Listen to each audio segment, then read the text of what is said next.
Good morning students. मैं चंद्रकांता आज आपको हिंदी का एक टॉपिक अलंकार, हिंदी व्याकरण में है तो अलंकार के बारे में समझा रही हूँ। बच्चों, इससे पहले मैंने एक वीडियो आपके पास भेजी है जिसमें हमने शब्द अलंकार के बारे में बताया है, जिसमें मैंने शब्द अलंकार के बारे में बताया है। तो आपने वीडियो देखी होगी तो बच्चों आपको समझ में आ गया होगा।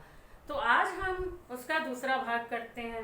तो सबसे पहले मैं आपको थोड़ा सा बताती हूँ अलंकार किसे कहते हैं, यानी अलंकार है क्या। अलंकार का शाब्दिक अर्थ है आभूषण या गहना, गहने जो स्त्रियां पहनती हैं, आपने देखा ही होगा। तो गहने पहनने के बाद जैसे स्त्री की सुंदरता बढ़ जाती है, उसी तरह काव्य में अलंकारों का प्रयोग करने से काव्य की सुंदरता बढ़ जाती है, उसके सौंदर्य में वृद्धि हो जाती है।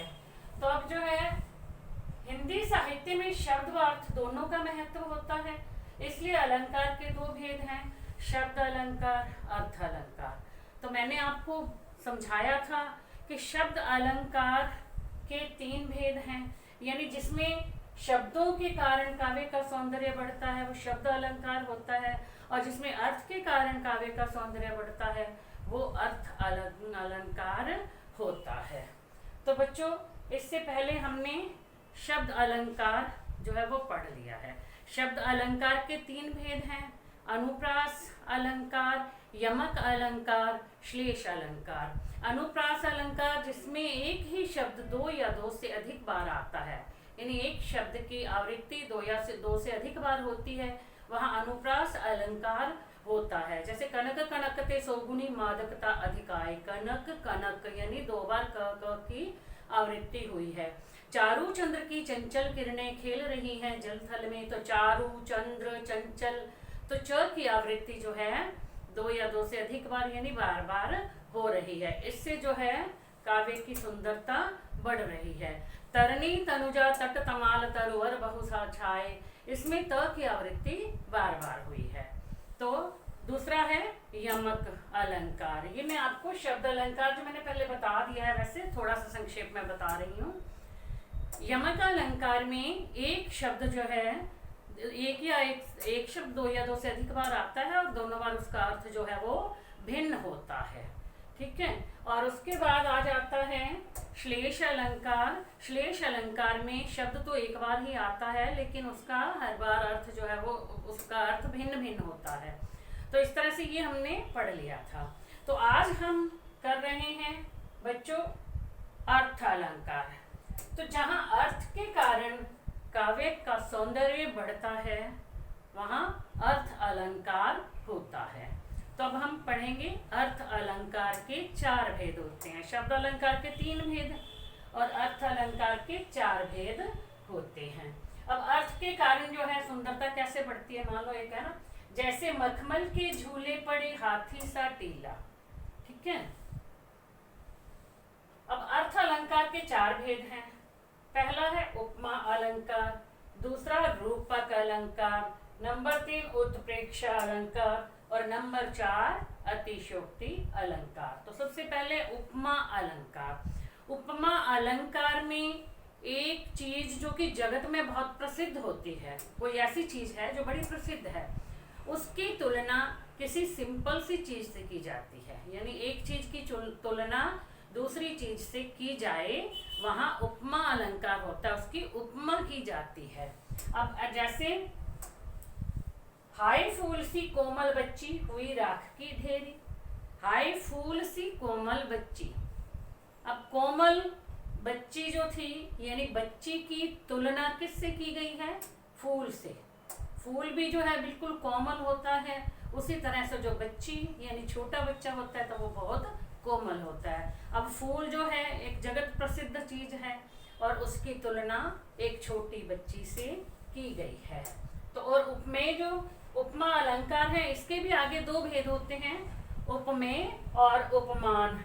उपमेय क्या होता है, जिसकी तुलना की जाती है वहां उपमेय होता है, और जिससे तुलना की जाती है वो उपमान होता है। अब जिसकी तुलना की जाए, किसकी तुलना की गई है, बच्ची की तुलना की गई है, तो यहाँ बच्ची उपमेय हो गया और उपमान यानी जिससे तुलना, इसकी बच्ची की तुलना किससे की गई है? बच्ची की तुलना फूल से की गई है। फूल शब्द जो है ये उपमान हो गया और बच्ची शब्द जो है ये उपमेय हो गया। तो ये था बच्चों उपमा अलंकार। तो आगे इसमें भी फूल से तुलना की गई बच्ची। पीपर पात सरिस मन डोला। अब पीपल के जो पत्ते होते हैं उसकी तुलना किससे करी गई है? मन से। मन भी सरस होता है और पीपल जो है वो भी बिल्कुल सरस होता है। ठीक है, फिर आ जाता है दूसरा रूपक अलंकार। इसमें है किसी प्रसिद्ध वस्तु से गुणों की समानता दिखाने के लिए सामान्य वस्तु पर सीधा आरोपण कर दिया जाता है। मतलब कि किसी प्रसिद्ध वस्तु की तुलना उससे की जाती है, सीधा उस पर ही आरोपण कर दिया जाता है, सीधा बता ही दिया जाता है। अब कहते हैं चरण कमल बंदो हरिराई। अब जो प्रभु है ना, प्रभु के चरणों की तुलना कमल से कर दी गई है, सीधा विचरणों को कमल के समान बता दिया गया है। ठीक है, उस पे जो है चरण को, प्रभु के चरणों को कमल के समान, उस पर कमल का आरोपण कर दिया गया है। मैया मैं तो चंद्र खिलौना ले हूं। अब जो खिलौना है वो चंद्रमा के समान बता दिया गया है, यानी उसका आरोपण कर दिया भी ये चंद्रमा का खिलौना ही लेना है। बच्चा जो है ना, छोटा बच्चा, कई बार वो चांद को देख लेता है तो वो उससे बड़ा सुंदर दिखाई देता है, तो वो कई बार जिद करने लगता है माँ से कि मुझे भी ये खिलौना चाहिए, मुझे चंद्रमा खिलौना चाहिए, खिलौने के रूप में चाहिए, मुझे चांद खिलौना ले दो। तब वो कहते हैं मैया मैं तो चंद्र खिलौना ले हूँ। ये श्री कृष्ण जो है माँ यशोदा से कहते थे, उन्होंने भी यही कहा था कि मुझे जो है ये खिलौना चाहिए। अब जो है माँ क्या करेगी, फिर उस खिलौने को कैसे देगी? कई बार माँ क्या करती है, पानी में ना नीचे बर्तन में पानी रख देती है, उसमें से ऐसे दिखा देती है चंद्रमा को कि ये देखो ये चांद जो है जमीन पर उतर आया है, इससे खेल लो। तो बच्चा पानी में हाथ डाल डाल के उससे खेलता रहता है, क्योंकि वो पानी हिलता है तो चांद कभी दिखता है कभी नहीं दिखता, इस तरह से खेलता रहता है। तो ये सीधा इस पर जो है आरोपण ही कर दिया जाता है।